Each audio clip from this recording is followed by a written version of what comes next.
साल 2026। क्या आने वाले दिनों में गैस मिलना और मुश्किल होने वाला है? लेकिन ये कहानी सिर्फ एक सिलेंडर की नहीं है। ये कहानी जुड़ी है हजारों किलोमीटर दूर समुद्र के बीच चलने वाले बड़े बड़े तेल के जहाज अब पहले जैसे सुरक्षित नहीं रहे। पोर्ट्स पर खड़े जहाज इंतजार कर रहे हैं, काम रुक सा गया है और हर मिनट देरी बढ़ती जा रही है। बीमा कंपनियां अब ज्यादा पैसा मांग रही हैं और इसका असर सीधे तेल की कीमत पर पड़ रहा है। भारत में एलपीजी केंद्रों पर लंबी लंबी लाइनें लग रही हैं। लोग घंटों खड़े हैं सिर्फ एक सिलेंडर के इंतजार में। शहरों में पेट्रोल पंप पर गाड़ियों की लाइनें बढ़ रही हैं। हर कोई जल्दी में है लेकिन सप्लाई कम है।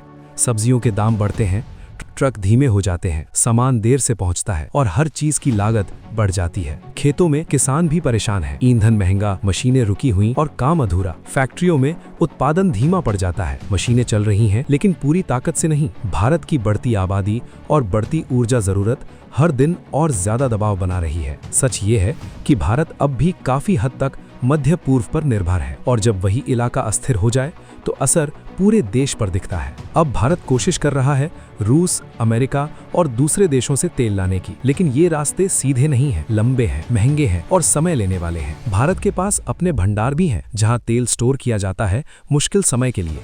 सरकार लगातार बैठकों में लगी है, नई रणनीतियां बनाई जा रही हैं, निर्णय लिए जा रहे हैं, लेकिन हालात आसान नहीं है। इसी बीच एक उम्मीद भी है, सौर ऊर्जा, पवन ऊर्जा और नए विकल्प, लेकिन ये बदलाव धीरे धीरे आएंगे। घर की रसोई में जब गैस नहीं होती तो सिर्फ खाना नहीं रुकता, पूरा जीवन रुक सा जाता है। छोटे दुकानदार जल्दी दुकान बंद कर रहे हैं, खर्च बढ़ रहा है, कमाई घट रही है, पूरी सप्लाई चेन धीरे धीरे टूट रही है। एक कड़ी कमजोर तो सब प्रभावित। आर्थिक दबाव बढ़ रहा है, लोग अपने खर्च कम कर रहे हैं, महंगाई धीरे धीरे हर घर में दाखिल हो रही है और हर जेब पर असर डाल रही है। मिडिल क्लास परिवार अब हर खर्च सोच समझ कर रहे हैं। हाईवे पर ट्रकों की संख्या कम हो रही है, दुनिया का व्यापार धीरे धीरे कमजोर होता दिख रहा है। मध्य पूर्व का ये तनाव अब पूरी दुनिया में फैल चुका है। न्यूज चैनल हर दिन नई खबरें दिखा रहे हैं, स्टॉक मार्केट भी अस्थिर हो चुका है, लाल निशान हर तरफ दिख रहे हैं। पोर्ट्स पर सुरक्षा बढ़ा दी गई है, हर गतिविधि पर नजर रखी जा रही है। समुद्र में चल रहे जहाज अब खतरे के साए में हैं। बीमा के कागज अब और महंगे हो चुके हैं। आम आदमी के हाथ में